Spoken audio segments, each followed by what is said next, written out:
আল্লাহ আমার রব, এই রবি আমার সব। দামে দামে তুন মনে তারি অনুভব। তোমার দুনিয়াতে আমি যেদিকে তাকাই, অথই নিয়ামতে ডুবে আছি সবাই। পাক পাখালির গানে শুনি তসবিহ কালো রব, তসবিহ কালো রব। আল্লাহ আমার রব, এই রবি আমার সব। আসসালামু আলাইকুম, আলহামদুলিল্লাহ, আসসালাতু ওয়াসসালামু আলা রাসূলিল্লাহ। প্রিয় দর্শক, আপনারা যারা দেশে আছেন প্রবাসে, সবাইকে জানাই অনেক অনেক প্রীতি ও শুভেচ্ছা।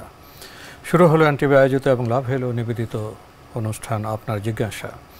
আপনাদের সাথে আছি আমি জয়নুল আবেদিন আজাদ, আর আপনাদের মনে জাগা প্রশ্নের জিজ্ঞাসার জবাব দিচ্ছেন বিশিষ্ট আলেম ডক্টর মোহাম্মদ সাইফুল্লাহ।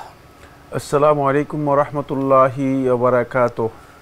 প্রিয় দর্শক, চলুন তাহলে জিজ্ঞাসার জগতে। শুরুতে একটি ইমেল পাঠিয়েছেন উম্মে আবদুল্লাহ। লিখেছেন, কোনো নারীর বিয়ের পর কি তার বাবা মা ভাই বোনকে পরিবার হিসেবে বলা জায়েজ এবং সমীচীন, নাকি স্বামী এবং সন্তানাদি শুধু পরিবারের অন্তর্ভুক্ত?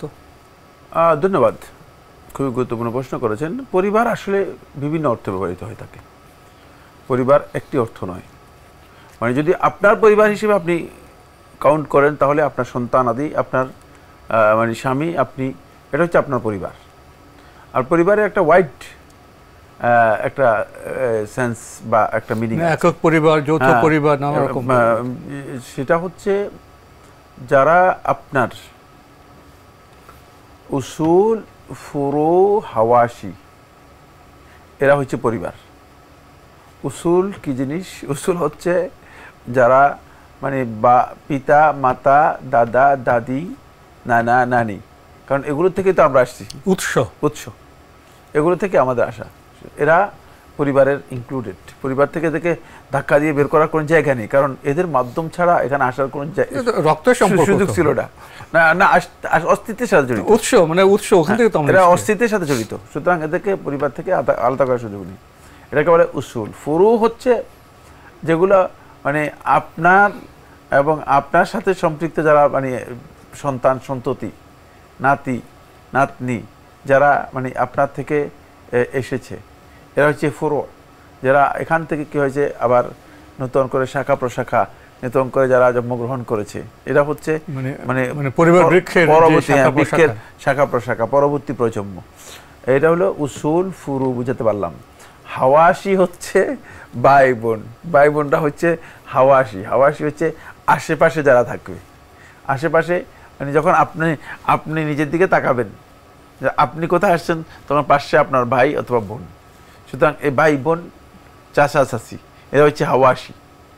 কারণ এরাও তো আপনার সাথে আসলে কোনো না কোনোভাবে জড়িত, কিন্তু ওই জড়িত পদ্ধতি কোনটা? জড়িত পদ্ধতি হচ্ছে এরা হচ্ছে আপনার হাওয়াশি, আপনার আশেপাশে যারা আছে, কারণ আপনার রক্তের সাথে এগুলোর সম্পর্ক রয়েছে। এটা হচ্ছে পরিবারের কমন সেন্স, যেটাকে বলা থাকে, মানে পরিবারের কমন মিনিং। মানে পরিবারটা মানে এই সব বিষয়গুলোকে অন্তর্ভুক্ত করে পরিবারের, এটা একটা অর্থ। আর একটা পরিবার হচ্ছে ব্যক্তির পরিবার। ব্যক্তির পরিবার যখন বলা হবে, তখন ব্যক্তির পরিবারের মধ্যে শুধুমাত্র ওই ব্যক্তি আসবে, ওই ব্যক্তির সন্তান সন্ততি আসবে, ওই ব্যক্তির স্ত্রী আসবে, ওই ব্যক্তির সন্তানদের সন্তানরা আসবে, আর কেউ ব্যক্তির পরিবারের মধ্যে আসবে না। জি, আমরা খুবই গুরুত্বপূর্ণ বিষয়ে অবগত হলাম। প্রিয় দর্শক, আরও একটি ইমেল পাঠিয়েছেন নুরুল ইসলাম। লিখেছেন, ধন্যবাদ চমৎকার অনুষ্ঠানের জন্য। আপনাদেরও ধন্যবাদ আপনারা যুক্ত হওয়ার জন্য। লিখেছেন, আপনার জিজ্ঞাসা শুধু প্রশ্ন উত্তরের অনুষ্ঠান নয়, এজন্য এক আলোক বর্তিকা। আমরা আনন্দিত, গর্বিত। আল্লাহ আমাদের সুপথে পরিচালিত করুন। প্রশ্ন ছোট, কিন্তু এত দার্শনিক প্রশ্ন। যে জীবন অপূর্ণ থাকে, সে জীবন পূর্ণতায় নিয়ে যাওয়া যায় কিভাবে? আপনি একটি প্রশ্ন করেছেন। আপনি একটি প্রশ্ন করেছেন, সে প্রশ্নটি সহজ নয় আর উপলব্ধ নয়। সহজ নয় এই জন্য বললাম, কারণ ইমানদার ব্যক্তিদের জীবনে কোনো জিনিস অপরিণতা নেই। তিনি যা পেয়েছেন সেটাই তার জন্য যথেষ্ট, সেটাই তার জন্য মুকাদ্দার। আপনাকে অবশ্যই এটা মেনে নিতে হবে যে আল্লাহ তাআলা যেটা আপনার জন্য নির্ধারণ করেছেন সেটাকে আপনাকে সন্তুষ্ট চিত্তে মেনে নিতে হবে, শুকর করতে হবে, রিজা বিল কাদা, আল্লাহর ফয়সালাটাকে মেনে নিতে হবে সন্তুষ্ট চিত্তে। আপনি যদি ওয়ারদা বিমা কাসাবাল্লাহু লাকা, আল্লাহ তাআলা তোমার জন্য, সহিহ মুসনাদ আহমদ হাদিসের মধ্যে আল্লাহ রাসূল সাল্লাল্লাহু আলাইহি ওয়াসাল্লাম বলেন, আবু হুরায়রা থেকে বর্ণনা করেন, ওয়ারদা বিমা কাসামাল্লাহু লাকা, আল্লাহ তাআলা তোমার জন্য যেটা বন্টন করে দিয়েছেন এতেই তুমি সন্তুষ্ট হয়ে যাও। তাকুন আকনা আন্নাস, তাহলে এই পৃথিবীতে সবচেয়ে বেশি ওই যে পরিপূর্ণ মানুষ হবে, মানে স্বল্পে পরিপূর্ণ জীবন। হ্যাঁ, স্বল্পে তুষ্টি, পরিপূর্ণ জীবনটা এখানে। এখন পরিপূর্ণ জীবনের আপনি যে দর্শন দিয়েছেন সে দর্শন কোনটা, এই জন্য বলেছি যে সেটা উপলব্ধ নয়। আপনি পরিপূর্ণতার দিক যদি মনে করেন যে গাড়ি নাই এই জন্য অপরিপূর্ণ, অথবা পরিপূর্ণতার দিক যে আপনার হয়তো বাড়ি নেই, আপনি ভাড়া বাড়িতে থাকেন এই জন্য, পরিপূর্ণতার দিক আপনি যদি মনে করেন যে না আপনার একটা চাকরির অভাব আছে, চাকরিটা চলে গিয়েছে এই জন্য অপরিপূর্ণতা, তাহলে এটা আপনার এটা দৃষ্টিভঙ্গির পার্থক্য। সেই জায়গায় আপনাকে আসতে হবে যে এই পৃথিবীতে কতজন লোকের বাড়ি আছে, কতজন লোকের চাকরি নেই, তখন আপনি বুঝতে পারবেন যে মানে এটা আপনার জন্য আল্লাহ তাআলার বরাদ্দ। হয়তো আপনার চাকরি মানে কোনো কারণে চলে যাবে, আপনাকে কিছুদিন এখানে এইভাবেই চলতে হবে। এই বিষয়টা যদি বুঝতে পারেন তখন আপনি দেখবেন যে আপনার সফলতা এর মধ্যেই রয়েছে। এই জন্য রাসূলুল্লাহ সাল্লাল্লাহু আলাইহি ওয়াসাল্লাম খুবই সহজ করে বলে দিয়েছেন, আজাবান লিআমরিল মুমিন, মুমিনের বিষয়টি অত্যন্ত আশ্চর্যের। মানে মুমিনের বিষয়টাকে আল্লাহ রাসূল সাল্লাল্লাহু আলাইহি ওয়াসাল্লাম খুবই আশ্চর্যজনক বিষয় হিসেবে আখ্যায়িত করেছেন। বলেছেন আজাবান লিআমরিল মুমিন, মুমিনের বিষয়টি অত্যন্ত আশ্চর্যজনক একটা বিষয়। ফা ইন্না আমরাহু কুল্লাহু খায়র, তার যত কাজ আছে সব কাজই কল্যাণের, সব কাজই ভালো, মানে তার মধ্যে খারাপ ঢোকার কোনো সুযোগ নেই, স্কোপে নেই। ফাইন আসাবাতহু সাররা, যদি কোনো কারণে ভালো কিছু তাকে পেয়ে যায়, ভালো কোনো কিছু হয়, ঘটে ভালো জিনিস, তাহলে শাকার, আল্লাহ তাআলা শুকরিয়া আদায় করে, ফাকানা খাইরাল্লাহু, এটা তার জন্য কল্যাণের হয়। ওয়াইন আসাবাতহু দাররা, যদি কোনো অনিষ্ট ক্ষতি, যদি কোনো অভাব অথবা যদি কোনো মানে সংকোচন তাকে আক্রান্ত করে, সংকোচনের মুখোমুখি হয়, তাহলে সবার, সে ধৈর্য ধারণ করে সবর এখতিয়ার করে, ফাকানা খাইরাল্লাহু, এটা তার জন্য কল্যাণকর হয়। এটা ওয়াযালিকা লিল মুমিনি ফাকাত, এটা শুধুমাত্র মুমিনের জন্যই, অন্য ব্যক্তির জন্য নয়। এই হাদিস থেকে স্পষ্ট বোঝা যাচ্ছে যে ইমানদার ব্যক্তি তার জীবনের পরিপূর্ণতার বিষয়টি, ইমানদার ব্যক্তি জীবনের সফলতার বিষয়টি তিনি ওই বস্তুর মধ্যেই খুঁজে পাবেন যেটা আল্লাহ তাআলা তার জন্য বরাদ্দ করেছেন, তার মধ্যেই সেটি খুঁজে পাবেন। এখন আপনি পরিপূর্ণতা কোথায় তালাশ করছেন সেটা একটা গুরুত্বপূর্ণ। পরিপূর্ণতার সংজ্ঞা কি? হ্যাঁ, পরিপূর্ণতার সংজ্ঞাটাই হচ্ছে সেখানে আমি বলেছি যেটা যে প্রশ্নের মধ্যেই উপলব্ধ নয়, বোঝা যাচ্ছে না যে কি পরিপূর্ণতা চাচ্ছেন। তবে একটি বিষয় খুব গুরুত্বপূর্ণ বিষয়, সেটা হচ্ছে এই, যদি কোনো ব্যক্তি সত্যিকার আল্লাহ রাব্বুল আলামিনের আনুগত্যকে অগ্রাধিকার দেয় এবং আল্লাহ তাআলার ইবাদত যেগুলো সেগুলোকে পালন করে থাকে, তাহলে তার জন্য চারটি জিনিস শেখুল ইসলাম ইবনুল কাইয়্যিম রাহিমাহুল্লাহ তাআলা বর্ণনা করেন যে চারটি জিনিস কনফার্ম করা হবে। একটি হচ্ছে বাহ্যিক জীবনে সাআদা, আনন্দ, শারীরিক মানে তার জীবন যাপনের সুস্থতা, তারপরে তার রিজিকের মধ্যে সমৃদ্ধি অথবা বরকত, রিজিকের মধ্যে সমৃদ্ধি এবং বরকত, তারপরে হচ্ছে তার উমরের মধ্যে আল্লাহ রাব্বুল আলামিনের পক্ষ থেকে বরকত এবং সমৃদ্ধি দেওয়া হবে। এই চারটি জিনিস নিশ্চিত করা হবে।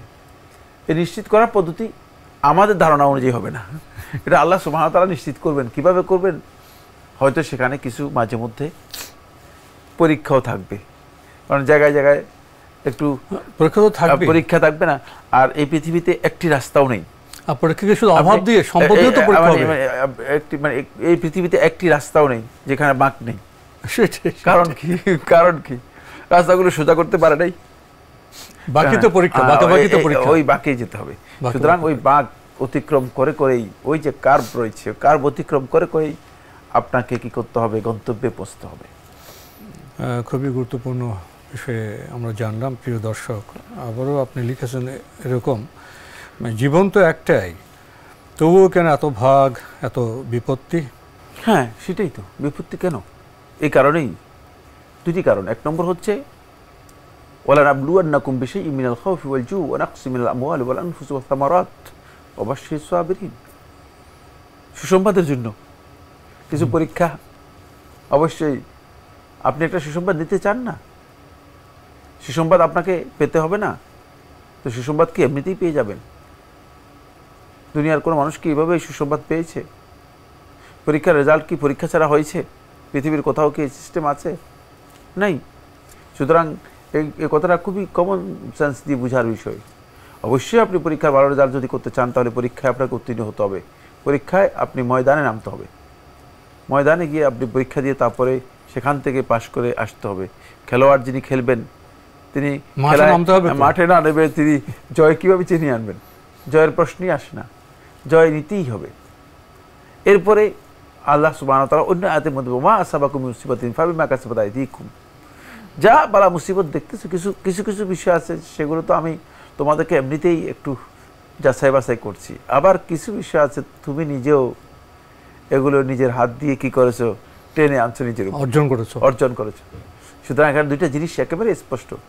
আপনি নিজে সাফাই করেন দেখি, নিজের সামনে নিজেকে যদি আপনি পর্যালোচনা করেন, দেখবেন যে আপনি অনেক বড় অপরাধী। তো আপনি যদি এত বড় অপরাধী নিজের সামনে নিজেই হন, তো আল্লাহ তাআলার কাছে কত বড় অপরাধী হবেন? এই পৃথিবীর কোনো মানুষ কি তার অপরাধের ব্যাপারে, অন্যায়ের ব্যাপারে, ভুলের ব্যাপারে তিনি বুকে হাত দিয়ে কথা বলতে পারবেন যে আমার জীবনে কোনো ভুল হয় নাই, আমি কোনো অপরাধী নই, আমি কোনো খারাপ কাজ করি নাই, আমি কোনো অন্যায় করি নাই? এটা খুবই সহজ বিষয় নয়। সুতরাং এখান থেকেই তো আপনাকে ডিসিশান নিতে হবে, এখান থেকে আপনাকে ডিসিশান নিতে হবে। অনেক কাজ আছে আমাদের জীবনে যেগুলো আমরা করে ফেলি, হয়ে যায়, আমাদের অনিচ্ছায় অনেকের হয়ে যায়, সেগুলো আমাদের জন্য ক্ষতির কারণ ছিল, আমরা বুঝতে পারি নাই। ওই সেই ক্ষতিটুকু আমাকে অবশ্যই কী করতে হবে, পূরণ দিয়ে তারপরে আসতে হবে, ক্ষতিপূরণ দিয়ে আসতে হবে। এই ক্ষতিপূরণ দেওয়ার জন্যই মূলত আপনাকে এই জায়গায় আসতে বলা হয়েছে। সুতরাং আপনি যে দার্শনিক চিন্তা করেছেন, সে দর্শনগুলো আজ থেকে 1450 বছর আগে কোরআন কি করেছে, সবগুলোই কোরআনের মধ্যে এমনভাবে স্পষ্ট করে বলা যায় আছে যে এগুলো সবটাই আমাদের কাছে আল্লাহ রাসূল সাল্লাল্লাহু আলাইহি ওয়াসাল্লাম জানিয়ে গেছেন। এগুলো শুধুমাত্র আমাদেরকে উপলব্ধি করতে হবে। আমরা যদি সেগুলো উপলব্ধি করি, তাহলে এত দার্শনিক চিন্তার প্রয়োজন নেই। যখনই দেখবেন যে আল্লাহ তাআলার ফয়সালা আপনার সামনে এসে গিয়েছে, তখনই বলবেন যে আমি হচ্ছি আনা আবদুকা ওয়া ইবনু আবদিকা ওয়া ইবনু আমাতিকা, যে আমি তোমার গোলাম, বান্দা, দাস, আর তোমার দাসের মানে সন্তান, তোমার দাসীর সন্তান। আপনার জিজ্ঞাসায় আমাদের হাতে একটি ইমেল পাঠিয়েছেন মুস্তাক আহমেদ, সৌদি আরবে তায়েফ থেকে লিখেছেন, আমি আপনার জিজ্ঞাসার নিয়মিত দর্শক। আজকের প্রশ্ন, আল্লাহ ছাড়া অন্য কারো নামে কোরবানি করা হারাম, কিন্তু ছোটোবেলায় দেখতাম কোরবানির পশু মাটিতে শুয়ে হুজুর বা যে জবাই করবেন তিনি বলতেন কার কার নামে কোরবানি করবেন, তাড়াতাড়ি নাম বলেন। তারপর নাম কাগজে লিখে নামগুলি বলা হতো। এছাড়াও নানা রকম কথাবার্তা, আলাপ আলোচনা বলা হতো যে আব্বা আম্মার নামে, দাদা দাদির নামে, অমুকের নামে, তমুকের নামে কোরবানি করা হবে বা হয়েছে, ইত্যাদি ইত্যাদি। আমার প্রশ্ন, না জানার কারণে আল্লাহ ছাড়া অন্য কারো নামে কোরবানি করার কারণে কি গুনাহ হবে, আর কোরবানি কি কবুল হবে না? ধন্যবাদ আপনাকে। আপনি একটি প্রশ্ন করেছেন, যে প্রশ্নের ভিত্তি হচ্ছে একটা ভুল ধারণা। ভুল ধারণা হচ্ছে এই, আমাদের সমাজে একটা প্রচলিত ধারণা আছে, যারা কোরবানি করে থাকেন তারা বলেন যে আমরা মানে অমুকের নামে কোরবানি করছি, কিন্তু উদ্দেশ্য হচ্ছে তাদের পক্ষ থেকে কোরবানি করা। আল্লাহর জন্য কোরবানি, তারা যখন কোরবানি করে তখন বিসমিল্লাহ আল্লাহু আকবার বলেই কোরবানি করে, যাবে একমাত্র আল্লাহর জন্যই হয় থাকে, কিন্তু অমুকের পক্ষ থেকে কোরবানিটা হয়। এই কথাটা বলতে গিয়ে গলদ হয়ে গেছে, পক্ষের জায়গায় নামে চলে আসে, মানে কারো পক্ষ থেকে কোরবানি করাটা জায়েজ। সুতরাং এই ক্ষেত্রে যদি কোনো ব্যক্তি শব্দ ব্যবহারে গলদ করে থাকে, আর উদ্দেশ্য যদি এটা হয় যে আল্লাহর নামেই জবে করতেছে কিন্তু অন্যের পক্ষ থেকে, তাহলে তার কোরবানি হয়ে যাবে, এটা শিরকও হবে না, গুনাহ হবে না। তবে শব্দও খুবই গুরুত্বপূর্ণ, শব্দও গুরুত্বপূর্ণ। কারণ শব্দ এমন কোনো শব্দ আল্লাহ তাআলার শানে ব্যবহার করা উচিত নয়, অথবা ইবাদতের মধ্যে ব্যবহার করা উচিত নয় যে শব্দটি গর্হিত, যে শব্দের মিনিং গলদ, যে শব্দের মধ্যে শিরকের গন্ধ অথবা শিরকের কি রয়েছে, আভাস রয়েছে। সুতরাং আপনি যদি বলেন যে আমি অমুক আমার পিতা মাতা দাদা দাদি নানা নানি নামে কোরবানি করতেছি, এখানে বোঝা যাচ্ছে যে আপনি আসলে তাদের জন্যই কোরবানি করতেছেন, কিন্তু আসলে আপনি সেটা বোঝাচ্ছেন না, আপনি বোঝাচ্ছেন তাদের পক্ষে কোরবানি করছেন। সুতরাং এই যে শব্দগুলো, এই শব্দগুলো আমাদেরকে পরিহার করা ওয়াজিব। এগুলো না জেনে করার কারণে হয়তো আল্লাহ সুবহানাহু ওয়া তাআলা ক্ষমা করবেন, কোনো সন্দেহ নেই, এবং কোরবানিও হয়ে যাবে, এতে কোনো সন্দেহ নেই। কিন্তু এই শব্দগুলো যখন আমাদের জানাজানি হয়ে গিয়েছে, আমরা যখন জানতে পেরেছি, আমাদেরকে এগুলো পরিহার করা ওয়াজিব, কোনো সন্দেহ নেই। প্রিয় দর্শক, আশা করি আপনারা আজকে উপলব্ধি করেছেন আমরা যখন আগামী বছর ইনশাল্লাহ কোরবানি করব, তখন শুধু নিজেরা নয়, নিজেদের পরিবেশ, প্রতিবেশ, সমাজ, আত্মীয় স্বজনের সাথে বিষয়টা আমরা চর্চা করি। আমরা আল্লাহর নামে কোরবানি করব, হয়তো কারো পক্ষ থেকে। আরও একটি ইমেইল পাঠিয়েছেন রেজাউর রহমান সিলেট থেকে, লিখেছেন, এক ওয়াজে শুনেছি যারা 5 ওয়াক্ত নামাজের পর 3 তাসবিহ সুবহানাল্লাহ 33 বার, আলহামদুলিল্লাহ 33 বার, আল্লাহু আকবার 34 বার নিয়মিত পড়েন, তাদের নাকি হাশরের ময়দানে 50,000 বছর দাঁড়াতে হবে না, অল্প কিছু সময় দাঁড়াতে হবে। এই তথ্য কি সঠিক? ধন্যবাদ ভাইকে, আপনি ওয়াজের তথ্য নিয়ে এসেছেন আমাদেরকে প্রশ্ন করার জন্য। ওই যিনি ওয়াজ করেছেন তাকে জিজ্ঞেস করা দরকার ছিল সঠিক কিনা, তথ্যের আদৌ কোনো সূত্র আছে কিনা। না, এই তথ্যের কোনো সূত্রও নেই, এই তথ্য সঠিকও নয়, এগুলোর কোনো ভিত্তি বেশিরভাগ খুঁজে তালাশ করে পাওয়া যায় না। এই রেওয়ায়েত আসেনি। তবে এখানে যে রেওয়ায়েতগুলো এসেছে সহি রেওয়ায়েত, সেটা হচ্ছে আল্লাহ তাআলা তার পূর্ববর্তী গুনাহ ক্ষমা করে দেবেন মর্মে রেওয়ায়েত এসেছে। কোনো কোনো রেওয়ায়েতের মধ্যে এসেছে তিনি শক্তি বা সামর্থ্য লাভ করবেন, এটা এসেছে। রাসূলুল্লাহ সাল্লাল্লাহু আলাইহি ওয়াসাল্লাম আলী ইবনে আবি তালিব রাদিয়াল্লাহু আনহুকে মানে বিশেষ করে দিবসের কাজের জন্য শক্তি অর্জন করতে আল্লাহ নবী সাল্লাল্লাহু আলাইহি ওয়াসাল্লাম এই তাসবিহ শিক্ষা দিয়েছেন, এবং আলী ইবনে আবি তালিব রাদিয়াল্লাহু আনহু, ফাতেমা রাদিয়াল্লাহু আনহা, তারা এই তাসবিহ নিয়মিত পড়তেন। এগুলো বিভিন্ন রেওয়ায়েত, সহিহ রেওয়ায়েতের মধ্যে এসেছে। কিন্তু সহিহ রেওয়ায়েতের মধ্যে এই কথা আসে নাই যে হাশরের ময়দানে তিনি 50,000 বছর দাঁড়ান। হাশরের ময়দানের এই দাঁড়ানোর বিষয়টি কোরআনই যা সাব্যস্ত হয়েছে। সুতরাং এখানে 50,000 বছরই দাঁড়াতে হবে, কিন্তু হয়তো ইমানদার ব্যক্তিদের দাঁড়ানোকে আল্লাহ সুবহানাহু ওয়া তাআলা সহজ করে দেবেন, এটা হলো কথা। লিখেছেন, যদি জাকাত দেওয়ার টাকা বা লিল্লার টাকা একই স্থানে রাখা হয় আর সেখান থেকে কিছু টাকা বা পুরো টাকা চুরি হয়ে যায়, তাহলে সেক্ষেত্রে কি হবে? ওই টাকা দান বা জাকাত না দিলে চলবে? অনেক সময় টাকার পরিমাণ বেশি থাকে, পুনরায় এত টাকা দেওয়া কঠিন হয়ে যায়, বিষয়টা একটু জানাবেন। যদি কোনো ব্যক্তি তার হেফাজতে রেখে দেয় জাকাতের টাকা, তিনি আদায় না করে জাকাতের টাকা নিজের হেফাজতে রেখে দিয়েছেন, তাহলে তার জাকাত আদায় হয়নি। অবশ্যই তিনি আল্লাহ তাআলার এই হক আদায় করতে হবে, ঋণ তার থেকে যাবে, তাকে নিজেকে পরিশোধ করতে হবে।